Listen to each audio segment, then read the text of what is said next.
Hi, Jennifer. Welcome to the show. I'm so glad you're here today to talk about vitality and what that all means for us. But first, I want to ask, how did you get into doing what you do?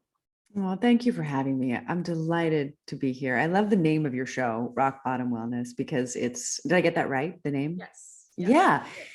Because oftentimes, like we take it for granted, right? Our health and our well-being, it's like we're just good and we just keep going until something happens. And I've learned based on my experience, right? When I was 7, they thought I had leukemia. Wow.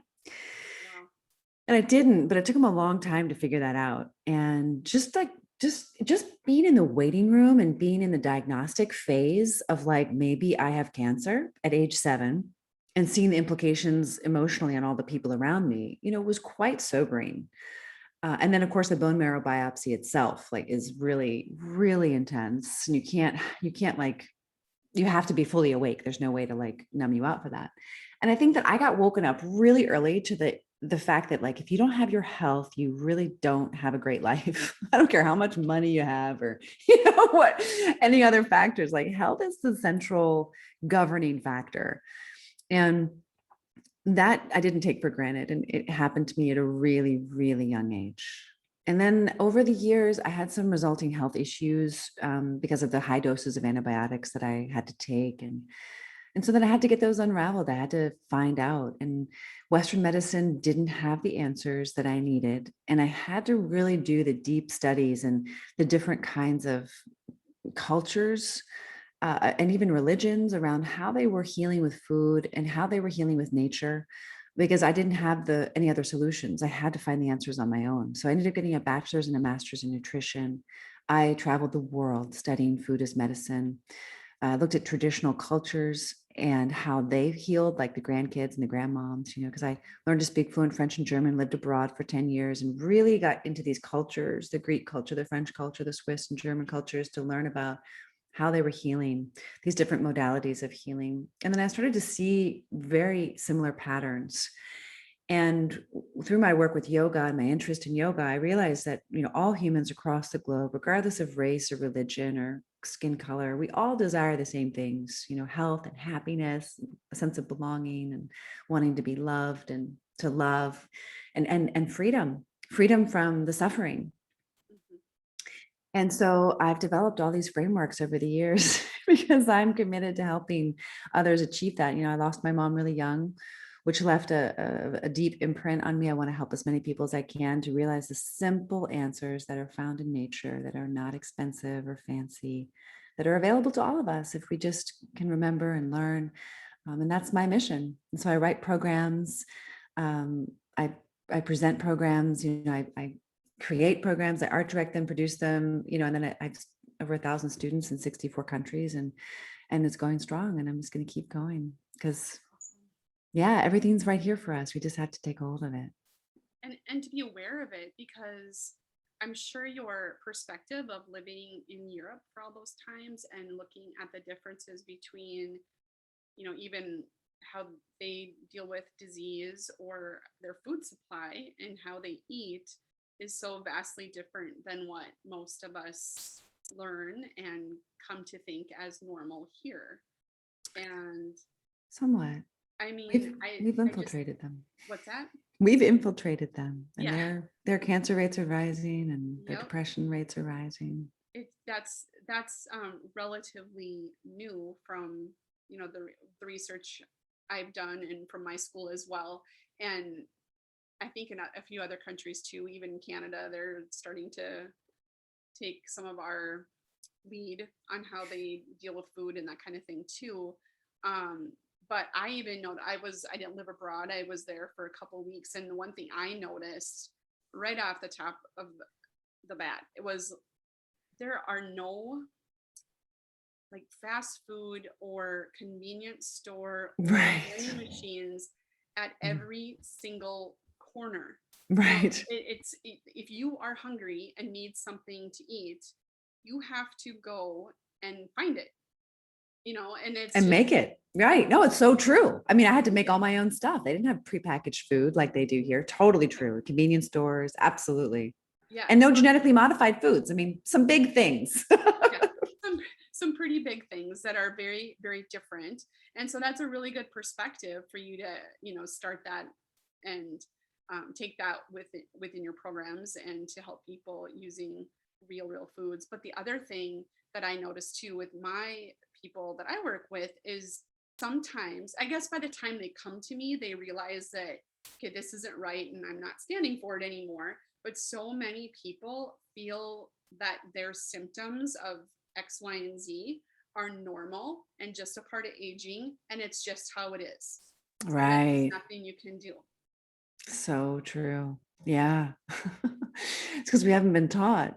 Right. And, like it's so true. When I first learned that premenstrual syndrome was not normal, I was shocked because I had never been taught that. I didn't understand that. And then and in the long-term requirements of consistency in order to have the premenstrual syndrome symptoms disappear.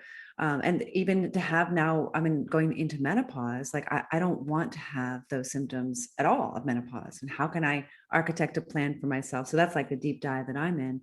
But we need to learn how to read our bodies, right? We need to learn the language of the body because having heart disease or cancer doesn't just come overnight unless, you have some kind of rare, unfortunate, diagnosis as a Right. child or something. It usually is happening over time.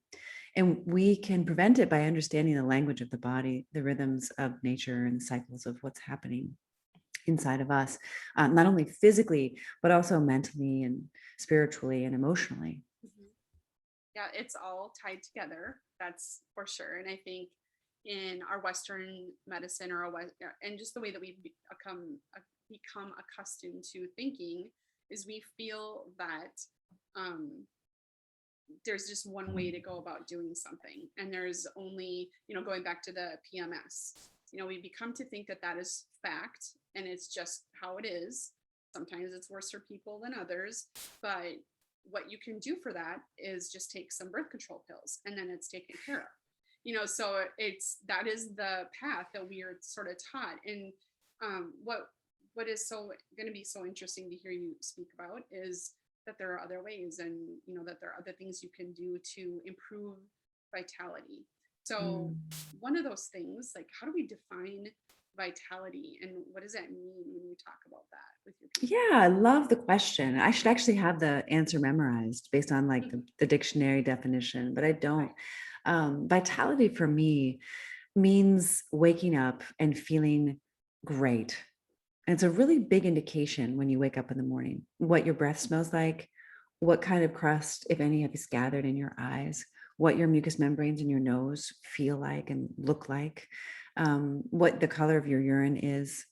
They're like all these things. And it sounds gross to talk about, perhaps, but these are all indications. Like if you're waking up achy, if you're waking up exhausted, if you're waking up really, it's like you're really struggling to like even, see straight. Hmm. These are all indications that there's some work to do.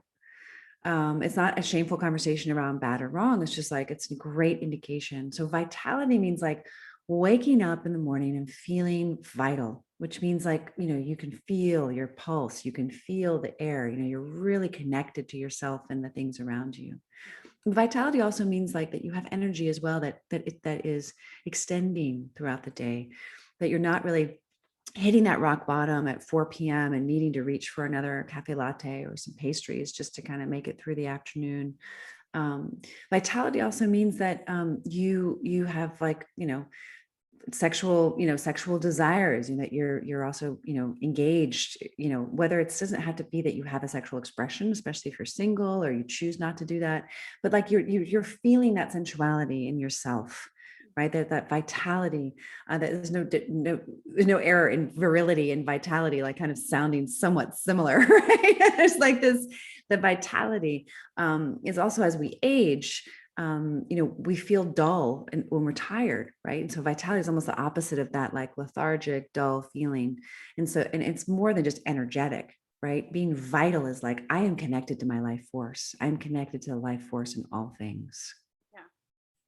Yes. I mean, it can really mean so many things, different things to different people. So I love how you just define that. Like you said, outside of the dictionary definition of vitality, I think it's richer, just the way that you spoke about it now. But I also think just the examples you talked about, getting out of bed, some of the things that getting out of the bed, getting out of bed each morning and thinking about the things, the crust in your eyes and your sinuses and that kind of thing. It's kind of gross to think about. You're right. But those definitely tell you, how vital you are inside. And usually people feel that. The sad thing is people have become accustomed to feeling bad and they think that that's normal. Yeah, you that's know right. that's Yeah. that's the hard part, so that's what you and I both try to help people out of, and to realize that there's a different way to go about doing that, and supporting feeling more vital and healthy. Totally. And it is a feeling. And I think that the trend that I see is that people are looking for solutions that are outside of themselves. Hmm. They think that somebody else has the answer, like the doctor or the therapist or even the coach, that there's a pill or some shot that they can get that's going to solve their problem. And at the end of the day, what I found is the most valuable and long lasting solution is always the one that comes from inside. Hmm. 100% of the time. And there's so much research to back that up now. There really is no pill for depression. I mean, the pills they have do help, but it's not a long-term Right. solution, and it impacts your, brain chemicals, right? So it's hard to kind of get off of it to rebalance, right? So the long-term answers that we're seeking are inside, and if it is outside, it's usually, inside of nature, which connecting with nature through your food and being outside and doing things outside also kind of helps that internal process, right? So it feeds it in a way. I should look it up, vitality. What does it mean to you, vitality, when you hear that word? I think of energy, I think of joy, happiness, and kind of a levity to life. Love And that. you can only really have that if you're healthy and don't even realize it. Love that. Yeah. Right. That's how I think of it. Yeah. That was good. Yeah, and I mean, I came from a space of feeling zero vitality, Mm, with thyroid cancer and all the stuff around it, and just dealing with thyroid dysfunction after the mm. cancer, taking that out, taking it out and having the medication, and that is not a perfect path either. And so I get having no vitality, and it is the worst place to be, which Yeah. is why I named my company Rock Bottom Wellness. Because people who I wanted to help people were similar to me, maybe for different reasons. Yeah. Um, because people get what that means when they are finally at that rock bottom place. We don't want people to get there, but when they're there, they know it. And then you can only go up from there, and Yeah. that's by improving your vitality, and little by little you can do that. Yeah, absolutely. And I'm very familiar. There's a family member of mine who also had her thyroid removed, Hmm. and it is debilitating Hmm. and confusing Yes. because the balance, the body rebalancing. So I was right there with them throughout the entire process, and I couldn't believe it. It's Yeah. really powerful how the thyroid is just, the messenger. So like you look so vital. So well done. Yeah, it's been a road. It's been hard, but and it ebbs and flows too sometimes. But um, being in this space and working with the people that I've worked with and speaking to people like you, it all just really helps to reinforce what I've been doing and what other people can do. And there's many different things. Obviously, people become unvital for many reasons, and Yeah. some people have not had that vitality forever. Right. You started your path at a very really really really young age, and like you said, you had a lot more insight into, if you don't have your health, you don't have anything. That's Way right. too You learn that way too young, it sounds like. Yeah. So with that comes a lot of mindset stuff. It really messes with you and your emotional health. So Mm. how does our emotional state of mind impact our health? I feel like we could talk about this for hours. We could, absolutely. There's a whole field of science that popped up called psychoneuroimmunology. And I've worked extensively with Dr. Haranicky, Janet Haranicky. Her work is phenomenal. And she's a protege of someone who's like the top of the field. And she's taught me so much. And the moment we can stop being a victim of our circumstances and own our life and everything we've created in it is a really powerful moment when that responsibility shifts. Mhm. So instead of expecting other people to have the answer or the pill or the solution, we take a really close and honest, hard look at our lives. And she works primarily with cancer patients, which, I mean, I'm a coach and I work with a lot of different people, but I don't know how she does it. I mean, how do you get someone to take responsibility for a cancer diagnosis? I mean, I can't even believe I can't, but I've seen her work with these patients and she completely turns it around.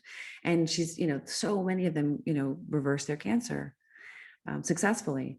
But it's not just because of the mindset, but the mindset piece is so critical. Like I'm the evangelist for a lot of different diet, so food, fitness, and mindset are like my three big things. And so, like, for example, a stage 4 colon cancer patient comes and she does the diet. She gets the enemas, she does like, I don't know if she got the enemas, but she does like the whole protocol, like hardcore. She drinks the wheatgrass, the whole thing, but she's not willing to own, her disease. She's not willing to own her healing. She's not really going to look at it. She's the one that doesn't reverse her cancer. And that's what we see time and time and time again. And you can't ignore it anymore. So we know that there are things called negative emotions. We know there are things called positive emotions. Women are notoriously labeled for being emotional.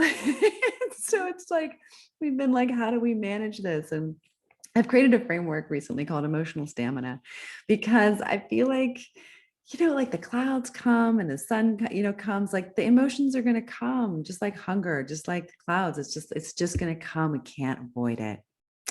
So what do we do? A lot of times in my life, I've just gotten overwhelmed by it, and I've been like angry or frustrated. I still do sometimes, or like, just there's a lot to do sometimes. You've got the dog, you've got the, lunch, you've got the kids. It's just like, what do you do?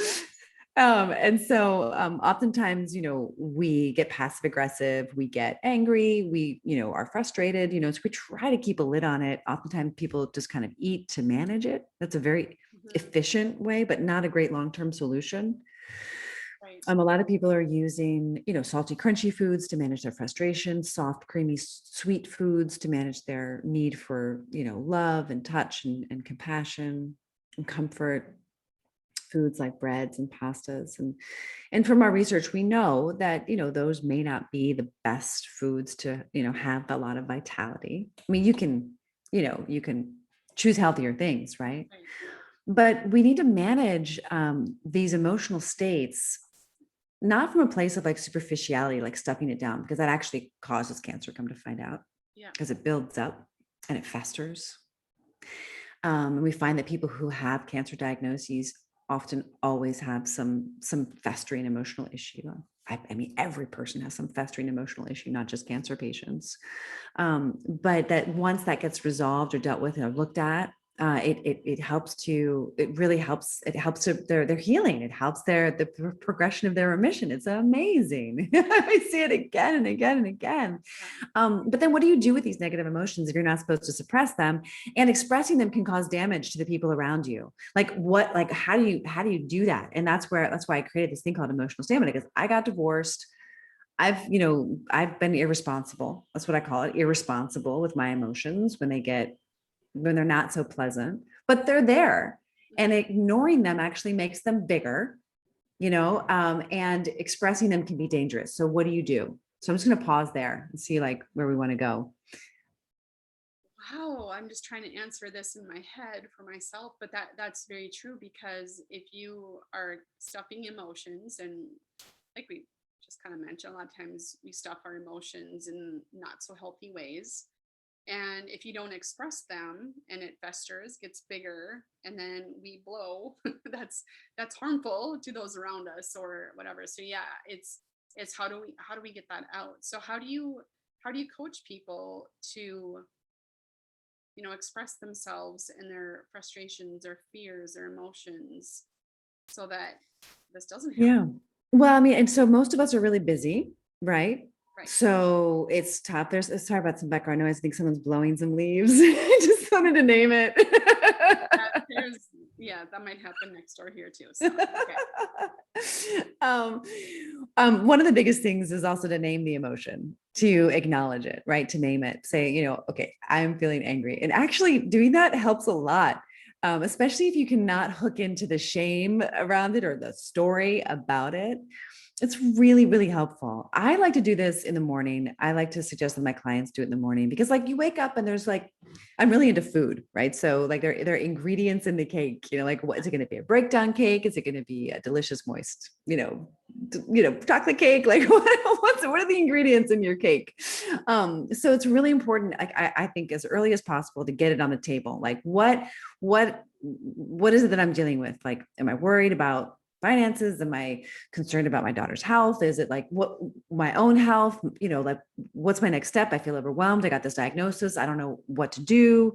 It's very overwhelming when you get a cancer diagnosis, all the options. So just naming it, like what's in the space and trying not to hook into a story or some kind of story like, oh, woe is me, or I shouldn't be feeling this way. Or I don't have time for this, but just really like trying to be clear. Like, okay, I'm angry, I'm anxious, I'm worried, I'm sad, or I'm excited. I get to go, I don't know, swimming today or whatever. Just name it and try to unhook from the story. And the second step in it is to work to accept it. And that's probably the hardest step. And the one that needs like practice and increasing the aptitude in accepting it. And I say that because I was trying to accept some things my daughter was going through. And I thought I was accepting it. And she was like really not, she was not responding well. And I was freaked out. I was desperate. I'm like, what am I going to do? My daughter is not in a good place. And we went to a therapy session together. And he's like, you're not accepting her. And I'm like, of course I am. But when I went from like 70% acceptance to like 90% acceptance, everything changed. So the acceptance piece is so critical. And that has to do with self-love and self-worth and the way we feel about ourselves. And that is kind of what makes this a little bit sticky, or there gets to be a tangle sometimes, because it's like, why would I let myself feel angry? I know it's not a productive emotion. I know doesn't feel good. I don't want it. Kind of like I have some pain in my heel. It's like, I don't want it. I'm rejecting this pain. The more I reject it, the more it's going to like throb. So the acceptance piece is so critical, and it seems a little counterintuitive because it's like, oh, I want to move past this. So I need to create friction by shaming myself or saying no to move forward. But actually that's not the way it works. So the acceptance piece is key. And then the third step is letting it go. Okay. I know it sounds really simple, but it takes some practice and increasing the aptitude, ever so much. Right. So that's what I always say too about some of the steps or processes that I take people through for my program is it's simple. It's just not always easy, so same with your steps. So as I'm listening to you, I'm just trying to figure out if you could maybe I'm putting you in a spot. Maybe this isn't easy to answer, but what does that look like to accept and then let go? Like, can you give me an example of what that may look like for someone? Just Totally. I mean, I'll give an example for myself. Let me see which example would be appropriate. Um, hmm. Oh, well, I think that it's a big one for me is I never wanted to get a divorce ever. It was like just not going to happen. Like if I was going to get married, I was not going to get a divorce. I'm a child of divorce, and I just thought, it's just not what I wanted for my family. I had this vision of how I wanted my family to be. So, I moved to Switzerland, I married, and I had a baby, and it's like, that's like, I had this vision, right? And it didn't work out. And it's really hard for me to let go of that. It's like, God, what could have I done, differently? And it did teach me a lot about myself. It even taught me this framework, frankly. And so I can acknowledge that I am disappointed in myself and in the marriage, right? And a lot of things. And I can acknowledge the choices that I made based on the circumstances. And and each one, I have a certain aptitude, an ever increasing aptitude of acceptance around it. And then the more I can let it go, the more actually I see that my daughter is feeling more resolved, the more peace I have in my heart. And so it's really just thinking it through, Mhm. in terms of like noticing. For me, the biggest red flag, so to say, is like where there's resistance. And that's oftentimes where you see a chronic inflammatory problem, or you see an addictive behavioral pattern like eating or alcohol or sex, or sabotage patterns, right? So you see like, where is the resistance showing up in my life and in my relationships, and the where am I stopping? And then I'm able to like really weave that back to, oh, I'm still hanging on to this. And I really need to let it go. Um, so I have to go back, or if I'm having some kind of adverse reactions, like, why am I responding, or why am I triggered? like that really wasn't that big of a deal, but I got really triggered by it, right? So it's usually these things that are red flags that can help me root back and say, okay, here's my work. I need to acknowledge this. I need to accept that. I need to let it go. And then figure out kind of where I stop. Well, I can't let it go because I want an apology, or any given thing, or I can't let it go because, or I can't fully accept it because that just wasn't right. And I want to be validated, or whatever. It's like, you gotta work through all of that. Yeah, that can be a problem, So I'm sure. yeah, and it is. I'm like, I see it myself, I see it my clients, and it's just a really honest process. But at the end of the day, it's a really loving process too. So most of the people that you work with are women, correct? Yeah, I love working with moms, helping them because they are busy and they need to like streamline it. They need some help. Yeah, so you primarily work with moms. And so what are the typical issues moms come to you for to get help with? What is the Yeah. major thing? I mean, moms are overwhelmed. They're like totally nonstop. So even hiring a coach, like I don't have time for that. Right. Yeah. But the thing is like I figured out so much stuff being an overwhelmed mom that I can save them time actually. So time is one of the biggest issues. And I think what happens over time is their health just gets so run down. And usually there are three things that occur if they don't get a handle on it. They either get some, terrible diagnosis, or they have some kind of health breakdown, hormonally, or it could be, some other health diagnosis. They usually get divorced, which is a shame. And they're oftentimes absentee parents. And that is not, it doesn't have to be that way. And so what we do is we work fundamentally on, of course, getting the diet optimized so we can think straight. And having the diet optimized also really helps this emotional piece that we've been discussing, because we're helping the gut to develop more positive, beneficial bacteria that we know then helps the brain to actually think more clearly. The bowel and the brain connection is now proven by science, thank goodness. Um, so we get the diet optimized, we get the, I don't want to say goal setting, but the intentions optimized. What is it you're working towards? And then we have really honest conversations about what it's going to take to get there, and then where the resistance is showing up, and then moving certain belief systems and even practical, basic logistical things out of the way.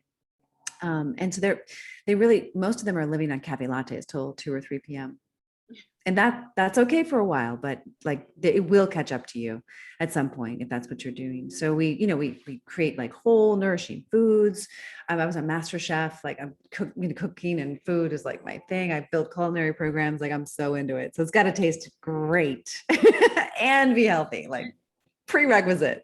And So food is a big thing, but also, we work on a number of different things. But it's really around food, fitness, and mindset, because the emotional thing is energy in motion is what I look at emotions as. And so what I found, and I've been doing this for over 27 years, so like 2.5 decades, or a little more. And the more I go into the mind, the more like I'm just so smart. I'm sure you are too. And it's just like, just kind of cycles, and I can kind of create arguments and I can negotiate, and it's like the more I'm here, like this will lie to me all day long. My body never lies to me. And Right. so I love the fitness piece, not as a check off the list, but like as a real practice of tuning in and like knowing what ingredients are in the space.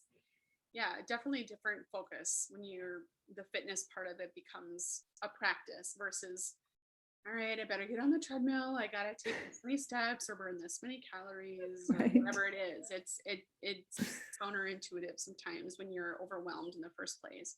I wish I would have known you when my kids were smaller. I mean, I'm still overwhelmed at times, and one of them is an adult, one of them is almost an adult, and but it's still overwhelming just Yeah. dealing with kid stuff. And so I can't imagine the value that you give to these moms. And I just remember, speaking of cooking, I love to cook too. What I don't like is the planning and the figuring it out and then the cleanup, of course. When Of my kids course. were little, I hated from say 4 p.m. to 6:30 to 7 p.m.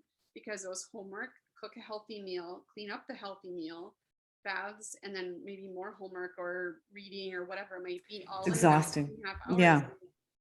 And I hated it because I usually was doing it by myself because of my Hmm. husband's travel schedule. And Yeah.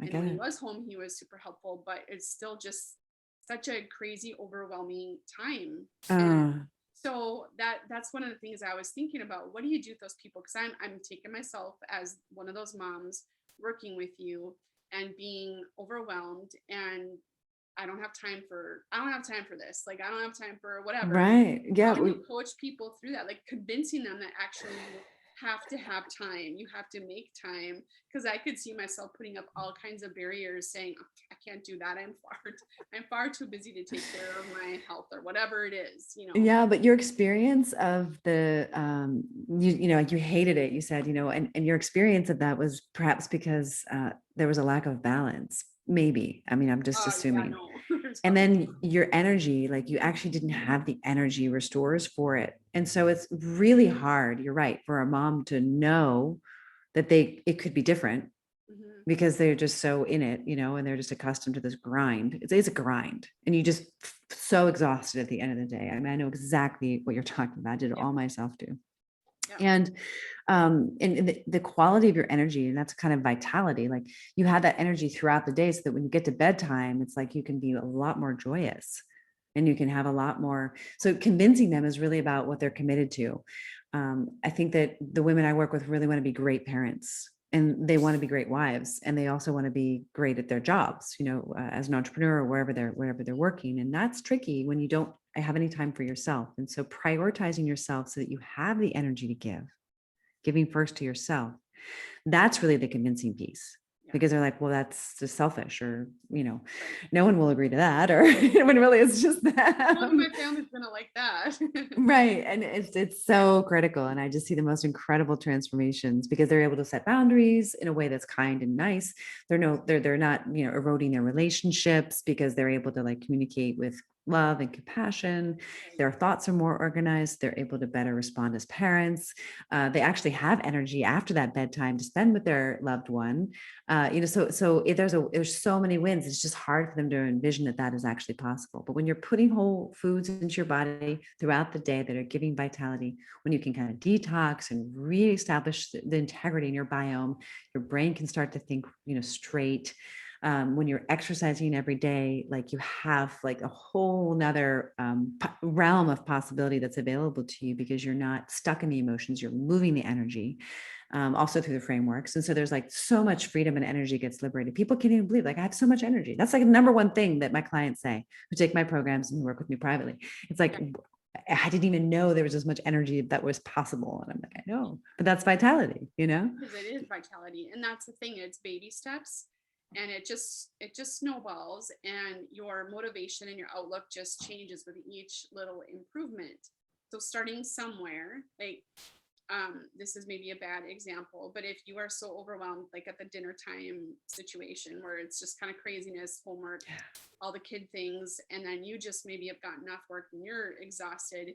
If it takes for you a little bit to take some self-care as your step one, take some time for yourself, and then maybe rely on try to get some better foods for dinner time than going to the drive-through, but maybe they're convenient foods. They're not maybe the optimum, but maybe it's better for you time wise, and then you can get that down, and then you start feeling a little bit better, and then you do another layer and That's right. add things in. That's why the program's a year. Absolutely.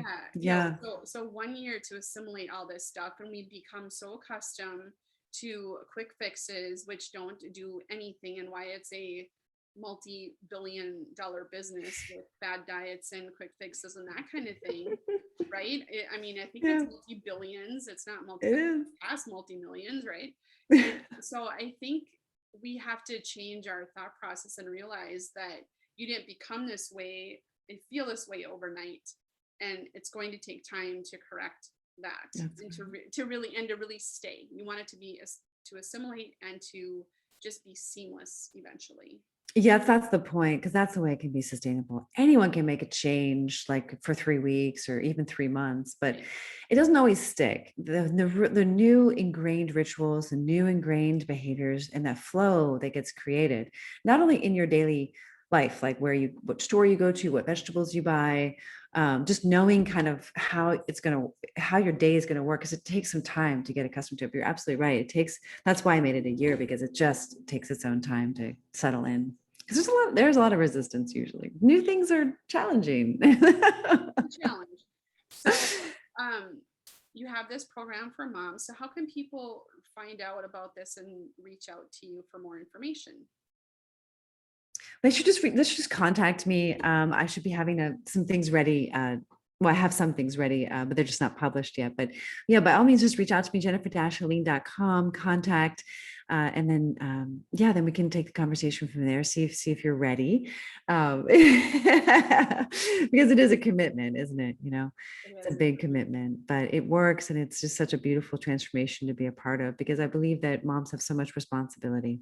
They're generating our future, the future of our humanity, right? With their children. They're also controlling where the money is getting spent and what it's getting spent on, which dictates policy. They're the ones who are shaping our futures in so many ways. And I think we just get so buried with the demands that we forget about ourselves. And it's time for that to end. And it's not like a Me Too empowerment thing. That's not, it's not, I'm not like in a righteous space. It's actually from a really tender, loving, deeply caring space about who we are as women, where we're going as a species, really, because everything feeds into everything else. There's no separation. So it's really meaningful work. And the vital foods, are really vital bringing foods. So also for people who are listening, when you're thinking about what you're eating every day on your plate, and just seeing, is my food alive? It doesn't mean it needs to be raw or even sprouted, which is like the gold standard.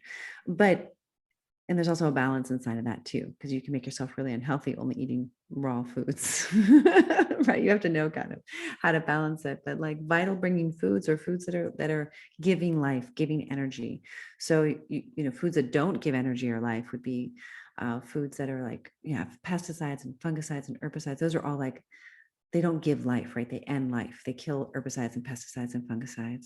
Genetically modified food also isn't that great for, propagating life, unless it's inside of that DNA, which is modified by man. So I trust this larger system that's beyond the mind of man.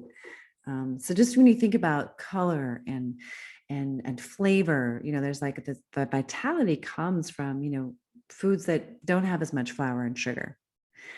So you want to just be thinking about just the richness of color and flavor and greens and plants, when you think about vital producing foods, vitality producing foods. Right. You know, eat all kinds of color, you know, keeping, and I'm not talking about Skittles or things like that, but color, the produce, the variety of color, all those colors Yeah. mean something, and they all have a purpose within our body. They're life-giving, like you said. So Mhm. that's a really good way to think of that. I like how you talked about the life-giving versus the pesticide food, foods that have been treated with pesticides and the GMOs. I never thought of it that way, that they actually end life. I mean, Yeah. how I didn't even think of it that way. So that's Yeah. a good way to think about how to put food on your plate, what to look for. So Yeah. thank you for Yeah. that. Yeah. My pleasure. Is there anything else you'd want to chat about with your program or anything else Hmm. before we sign off? Well, I would just love to encourage people who are listening to think about your emotional landscape and to tap in a little bit and ask yourself some questions about where it is you are, on any given day, and maybe start to check in. And and when you check in, it's like, what's in the space, right? So you could name 3 things, and then, work, can I accept that these are true, or these are things I'm thinking, but maybe actually these are not true. I don't need to be worried, or I don't need to have anxiety. I try to accept it, not so much judge it, but just like, okay, I can accept this is in this space, and then work to let it go. And oftentimes using breath will help, where you're able to like inhale and then let it go. Or you ask yourself where it lives in your body, inhale into that space, and exhale out of that space. That seems to be a very effective and simple tool to use. Um, but then you really want to encourage people to use the process, even though it's a little bit odd. It's not as easy to nail down, like I'm going to have X amount of calories today, and I'm going to eat, this for breakfast, lunch, and dinner.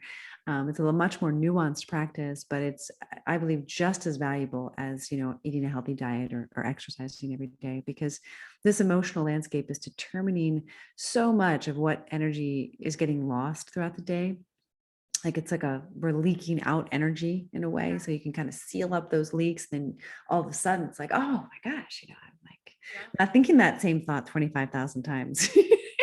Just by calling it out in the morning, it's like, it's not going to kind of haunt you the whole day, just by saying, oh, okay, I see you. Got it. Okay. Energy draining to have all those emotions all over the place all day long. It just takes so much from us. So I like that, healing up the leaks, the energy, emotional leaks. That's really good. Thank you. Yeah, it's something that I've had to use, because I have had a lot of demands on me, building the businesses and being a single mom and just doing all the things that I'm called to do. And so I had to figure it out fast. I'm like, where's this energy going? I need this. That's usually how it happens. We need to do it. We need to do it yesterday. Yeah, totally. So, all right. So people can reach you at jennifer-helene.com, and Exactly. I'll put that in the show notes. Thank and you. I can't thank you enough for being here. This is really, really, I love that it's set up for moms. And like I said, I wish that I would have known about something like this back several years ago now, but it's helping so many people. Clearly you're working with so many people around the world. That's amazing. Yeah, we're all the same, no matter what. Yeah. Health, happiness, and freedom. This is what we all desire on some level, right? We desire lots of more things, but that's fundamental, I think. Yes. Yeah. So I have to share it. I don't have a choice. I can't do anything else. I've tried. And this is the thing that lights me up, that makes me the happiest. And I feel like I have a secret, and I have to share it, because it's not complicated or expensive. It's just, we just have to do it. We have to commit to it, commit to ourselves. Get it out there. That's awesome. Yeah. Thank you so much. All right. Take care.